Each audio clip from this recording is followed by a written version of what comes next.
Yan, nakabili tayong 2 bangos. Gagawin nating ibababad natin sa suka. Ang kamay, nakakatakot. Didi-bones natin.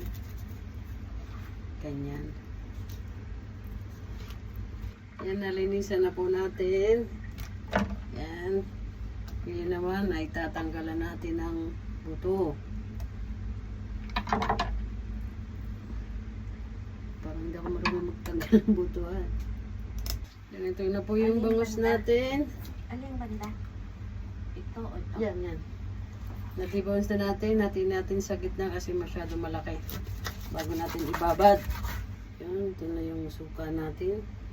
Babad na natin yung ating bangos. Ganyan.